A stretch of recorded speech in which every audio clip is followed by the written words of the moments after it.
Olá pessoal, eu sou a professora Patrícia Freires e nós vamos começar falando sobre massas, medidas, volume, peso, tempo. O que é que isso tem a ver com cálculo de medicação? Então vamos lá. As prescrições médicas, elas trazem, na maioria das suas vezes, esses valores, tá? E quando que eu preciso fazer um cálculo? Quando eu preciso atender uma prescrição. Vê só, na unidade que eu trabalho, só tem soro fisiológico a 0,9%. O médico prescreveu um soro a 0,5%. Eu tenho como pegar o meu soro 0,9 e transformar em 0,5? Eu tenho. Certo? Eu tenho um simples cálculo. No enunciado da minha questão, traz o tempo em horas.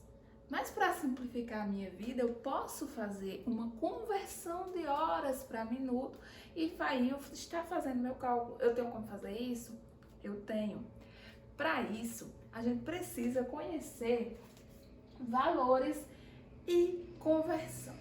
Vamos começar aqui com grama. Tá?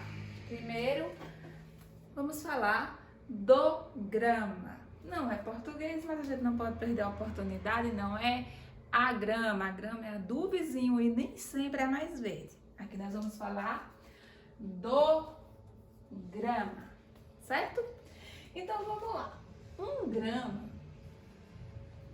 vai equivaler a 1000 miligramas.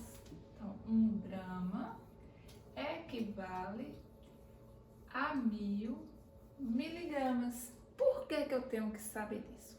Porque muitos cálculos vão trazer a prescrição em miligramas, mas eu só tenho frascos lá no meu serviço, lá no meu hospital, em grama. E aí eu vou precisar converter a grama em miligrama para atender a minha prescrição. Então é importante que eu saiba desses valores, porque eles vão ser minha base, tá? 1 grama equivale a 1000 miligramas. E a gente vai ver a importância de converter quando a gente estiver vendo a aula de regra de 3. Como montar a sua regra de 3 corretamente. E aí a gente vai ver essa importância de muitas vezes a gente precisar fazer a conversão, ok? Então, se eu precisar transformar grama em miligrama, eu vou partir da premissa que 1 grama equivale a 1000 miligramas, ok? Vamos falar de gota. Cálculo de gotejamento. Em quantas gotas por minuto vai correr um soro? Blá, blá, blá, blá. Certo? Aqui a gente não vai falar de problemas ainda. Vamos falar das variáveis que poderão estar presentes no enunciado da tua questão. Então, 1 gota equivale a 3 microgotas. Certo? Então, se eu tiver necessidade de fazer uma conversão, uma transformação de gota em microgotas ou microgotas em gotas, eu preciso saber o valor de 1 gota, que equivale a 3 microgotas. Agora vamos falar de litro, tá? Então, 1 litro equivale a 1000 ml, tá bom? Então, se eu tiver um volume em litro e para fazer meu cálculo eu preciso estar convertendo esse litro em ml, em mililitro, eu sei que 1 litro equivale a 1000 ml. E hora? 1 hora equivale a 60 minutos. Certo? Então, nós vamos ver em cálculo de gotejamento que nós precisamos muitas vezes estar fazendo esse passeio, essa transição.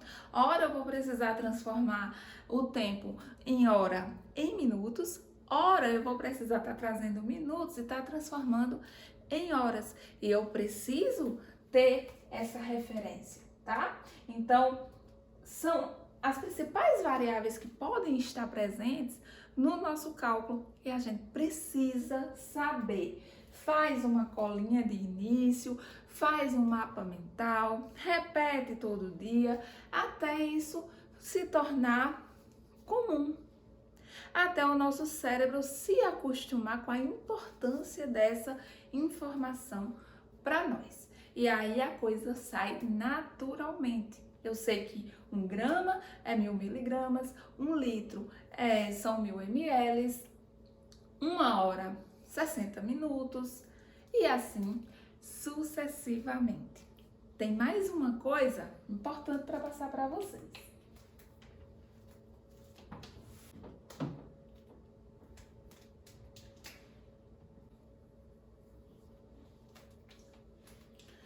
Que é a unidade internacional.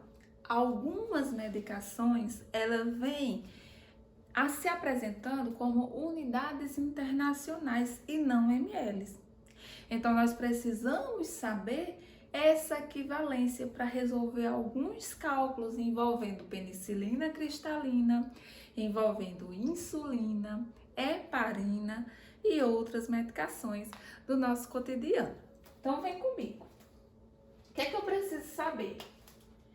100 unidades internacionais equivale a 1 ml, certo? Então, se eu tiver uma medicação para ser feita e o meu frasco ampola vier com a apresentação em unidades internacionais, mas eu for aspirar essa medicação numa seringa que está fracionada em ml, eu preciso saber, né? Você precisa fazer essa conversão de unidade internacional para ml corretamente. Gente, qual é o perigo disso? Imaginem um paciente diabético que vai precisar fazer uso de insulina e ele precisa aspirar 50 unidades internacionais. Não temos seringa no momento, você só tem seringa de 3 ml e o paciente não pode ficar sem a medicação. Quantos ml ele vai aspirar para atender a prescrição, que são 50 unidades?